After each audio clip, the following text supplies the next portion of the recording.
যে মেয়েদের কারণে, যে মেয়ের কারণে এরকম একটা টকবগের তরুণ যুবক খুন হয়ে গেল, সেই মেয়েকে বিচার কাঠগড়ায় দাঁড় করানো দরকার। এটা হলো সবচেয়ে বড় প্রয়োজনীয় কাজ। আমরা আশা করব যে এই খুনের সাথে যারা জড়িত তাদের মৃত্যুদণ্ড এদেশে মানুষ অনতিবিলম্বে দেখতে চায়, নিশ্চিত করতে চায়।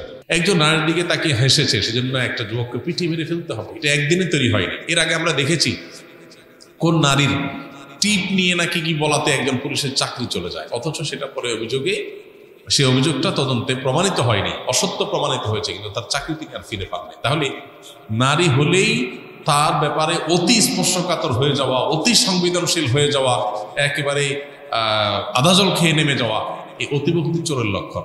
একটা সমাজকে অস্থিতিশীল করার নামান্তর, এই জিনিসটা আমাদের সমাজে বন্ধ হওয়া দরকার। সম্প্রতি একটা শিক্ষা প্রতিষ্ঠানে মেয়েদের দিকে তাকিয়ে হাসার অজুহাতে একজন যুবককে নির্মমভাবে হত্যা করা হয়। শিক্ষা প্রতিষ্ঠানে প্রায় এই ধরনের ঘটনা ঘটতে দেখা যায়। এগুলো বন্ধের প্রকৃত উপায় কি হতে পারে? দেখুন, প্রথম কথা হলো, এদেশে মানুষের জীবনের কোনো মূল্য আমরা এখনো নির্ধারণ করতে পারি নাই, নিশ্চিত করতে পারি নাই। মানুষের বেঁচে থাকার অধিকার নিশ্চিত করতে পারি না। এটা হলো আমাদের সবচেয়ে বড় দুর্ভাগ্যের বিষয়। আমরা অনেক লম্বা লম্বা কথা বলি, অথচ প্রায় সময় ধরনের ঘটনা শোনা যায় যে একজন মানুষকে ধারণার ভিত্তিতে, কোনো অভিযোগের ভিত্তিতে পিটিয়ে মেরে ফেলা হয়েছে। যারা মেরে ফেলেছে তাদের শাস্তি নিশ্চিত হয়েছে, এইরকম ঘটনা আমরা শুনতে পাই না। খুবই দুর্ভাগ্যজনক একটা বাস্তবতা। কবে আইনের শাসনে দেশে প্রতিষ্ঠা হবে, কবে হাই হ্যালো বন্ধ হবে, কবে প্রভাবশালীদের প্রভাবের দৌরাত্মে মাজলুমরা ন্যায় বিচার পাওয়া থেকে বঞ্চিত হওয়া বন্ধ হবে, সেটা একমাত্র আল্লাহ ভালো জানেন। তবে আমাদের সবাইকে সংকল্প করতে হবে সেদিকে যাওয়ার, এবং সেদিকে যেতে যারাই বাধা হবে তাদের বিরুদ্ধে দাঁড়ানো আমাদের প্রত্যেকটা মানুষের কর্তব্য। দেখুন, মেয়েদের বিষয়গুলোকে অবশ্যই একজন মুসলমান হিসাবে আমরা খুব শ্রদ্ধার সাথে, সম্মানের সাথে দেখব, কিন্তু আমরা দেখেছি যে বেশ অনেক বছর যাবৎ আমাদের দেশে নারীদের ইস্যুগুলোতে অতি স্পর্শকাতর, কোনো কিছুরই অতিরিক্ত ভালো, অতি স্পর্শকাতর করা হচ্ছে। একজন নারীর দিকে তাকে হেসেছে, সেজন্য একটা যুবককে পিটিয়ে মেরে ফেলতে হবে, এটা একদিনে তৈরি হয়নি। এর আগে আমরা দেখেছি কোন নারীর টিপ নিয়ে নাকি কি বলাতে একজন পুলিশের চাকরি চলে যায়, অথচ সেটা পরে অভিযোগে, সে অভিযোগটা তদন্তে প্রমাণিত হয়নি, অসত্য প্রমাণিত হয়েছে, কিন্তু তার চাকরি থেকে আর ফিরে পাননি। তাহলে নারী হলেই তার ব্যাপারে অতি স্পর্শকাতর হয়ে যাওয়া, অতি সংবেদনশীল হয়ে যাওয়া, একেবারে আদাজল খেয়ে নেমে যাওয়া, এই অতিভক্তি চোরের লক্ষণ।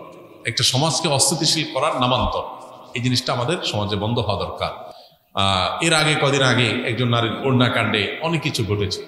সেখানে কেউ যদি অপরাধী করে থাকে, অবশ্যই তার বিচার হোক, বিচার হওয়া দরকার, এবং বিচারে বাধা দেওয়া উচিত নয়, সেটা সবই ঠিক আছে। কিন্তু এই বিষয়টাকে কেন জানি আমাদের সমাজে ফুলিয়ে ফাঁপিয়ে প্রকাশ করা হচ্ছে, যার কারণে নারীর দিকে তাকে কেউ হাসলেই তাকে পিটিয়ে মেরে ফেলাটাকেও দোষণীয় মনে করছে না। ইয়াংরা, এখানে আরেকটা বিষয়, যারা পিটিয়ে মেরে ফেলেছে ওই মেয়ের ফোন কলে এসে, তারা নিশ্চয়ই তার সাথে লিঙ্কেড, এখানে অবৈধ সম্পর্ক, হারাম রিলেশন, এটার কারণে যে মানুষ খুন খারাপি করে, মানুষের হিতে হিত জ্ঞান চলে যায়, এই বিষয়টা আলোচনায় আসা দরকার, এবং এই কালচারটাকেও আসামের কাঠগড়ায় দাঁড় করানো দরকার। কিন্তু সেটা নিয়ে আলাপ সালাপ নাই।